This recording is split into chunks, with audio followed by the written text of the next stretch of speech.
ओङ्कारं बिन्दुसंयुक्तं नित्यं ध्यायन्ति योगिनः कामदं मोक्षदं चैव ओंकाराय नमो नमः। ओम हम हनुमते नमो नमः। ओम गम गणपतये नमो नमः। ओमकार टेलिभिजन हेरेर बसिरहनु भएका सम्पूर्ण श्रद्धालु भक्तजनहरूमा ओमकारमय नमन टक्राउन चाहन्छु। सदा झैं दिवाकालीन समयमा श्री स्वस्थानी व्रत कथा लिएर उपस्थित भएको छु। आउनुहोस्, स्वस्थानी शुभारम्भ गर्नुभन्दा अगाडि हामीले हातमा पुष्प लिएर पुष्पाञ्जली गरौँ। ओम उपनयतु मङ्गलौ क्षमा चाहन्छु। ओम यम ब्रह्मा वरुणेन्द्र रुद्र मरुत स्तुन्वन्ति दिव्यैस्तवै वेदैः साङ्गपदक्रमुपनिषदैर्गायन्ति यं सामगा ध्यानावस्थितगतेन मनसा पश्यन्ति यं योगिनो यस्यान्तं न बिन्दुसुरासुरगणा देवाय तस्मै नमः।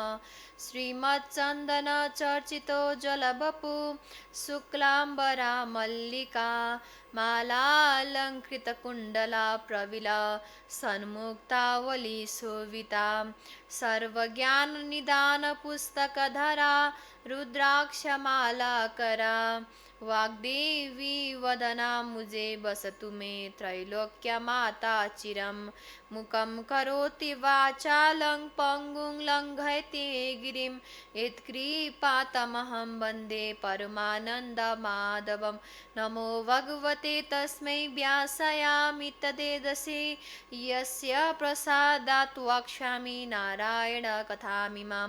नारायणं नमस्कृत्य नरं चैव नरोत्तमं देवीं सरस्वतीं व्यासं ततो जयमुदीरयेत्।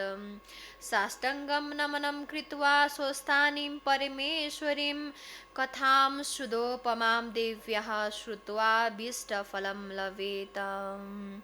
सबैजनाले पुष्प पुस्तकमा चढाएर ढोकिदिनुहोला। जय स्वस्थानी आमा, सबैको कल्याण गर्नुस्, सबैको रक्षा गर्नुस्। र आज म हजुरहरूलाई 25औं अध्यायमा प्रवेश गराउनेछु। 25औं अध्याय।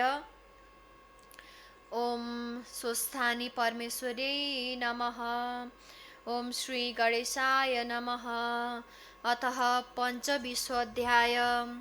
कुमारजी आज्ञा गर्नुहुन्छ हे अगस्त्य मुनि। त्यहाँ उपरान्त लावण्य देशमा मन्त्रीहरूले हात्तीलाई सुवर्ण कलश फूलको माला दिई राजा खोज्न लगाइराखेका थिए। लोकहरूले नाना वस्त्र अलङ्कार पहिरी राजा होइजाउला कि भनी हात्तीका नजिक गई अघि पछि हिँड्न लागे। नवराज ब्राह्मण पनि पुगेर पाटीमा हेरिरहे। हरिहर हात्तीमा प्रवेश गरी नवराज ब्राह्मणका नजिकमा गई फूलको माला गलामा लगाइदिए। सुवर्णको कलशले अभिषेक गरे। त्यो देखि लोकहरू भन्छन्, हे लोक हो, यो हात्ती बहुलायो। यस देशमा क्षत्रिय कोही छैनन् र यस्ता ब्राह्मणलाई अभिषेक गर्यो।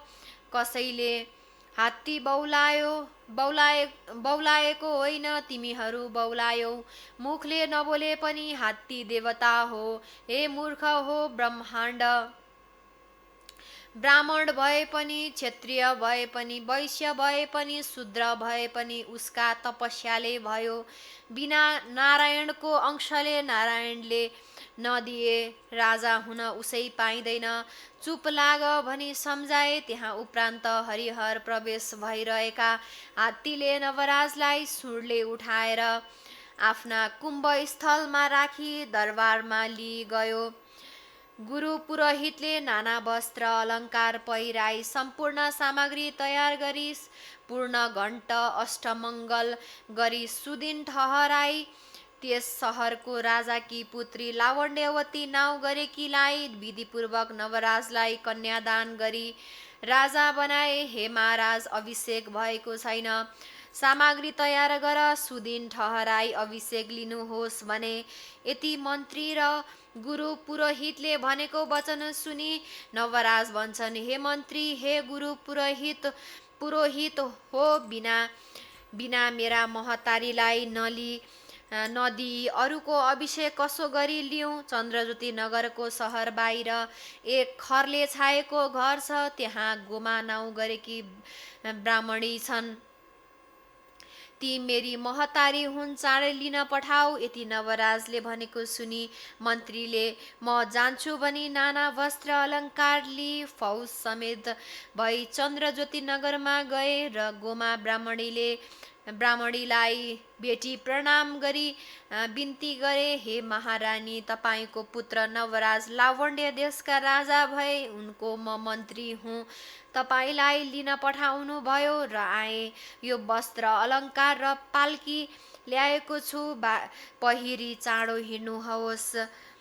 यस्ता मन्त्रीले भनेको वचन सुनि गोमाले मनमा आनन्द गरी मन्त्रीले ल्याएको वस्त्र अलङ्कार पहिरी पाल्कीमा बसी लावण्य देशमा गइन्।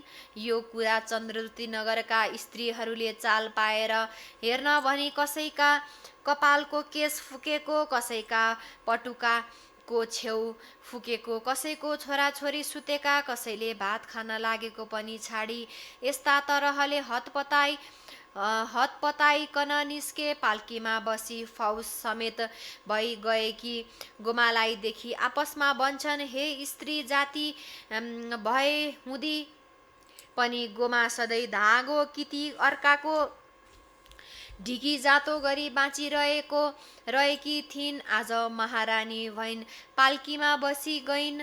गोमा ब्राह्मणी त्यहाँदेखि गई लावण्य देशको नजिकमा पुगिन्।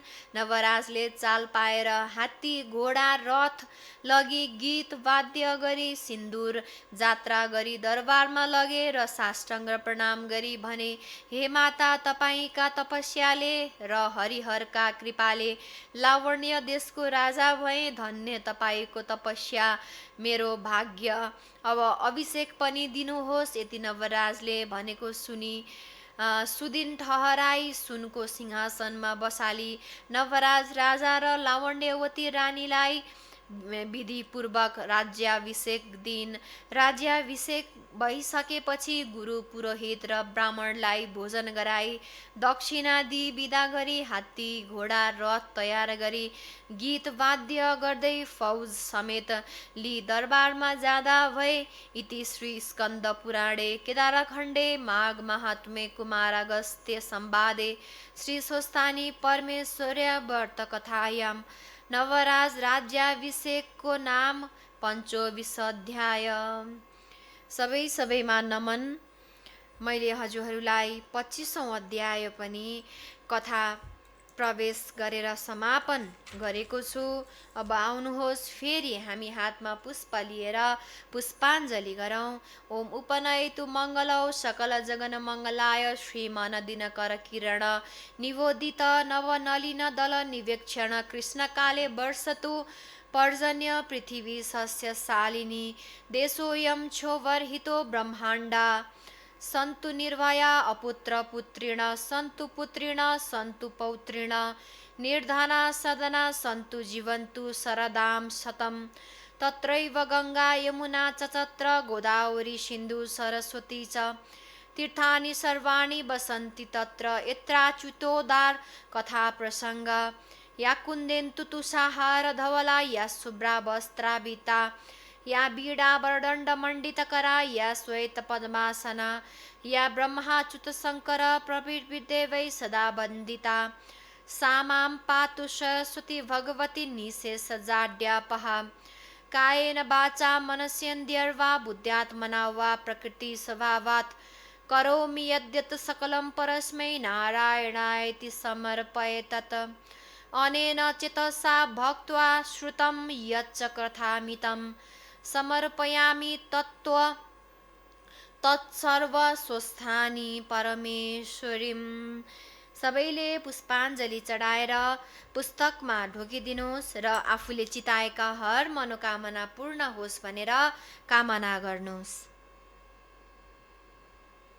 र हजुरहरूले चिताउनुभएका सम्पूर्ण मनोकामनाहरू पूर्ण होस्, सुख होस्, शान्ति होस्, मङ्गल होस् भन्ने हामी कामना गर्न चाहन्छौँ।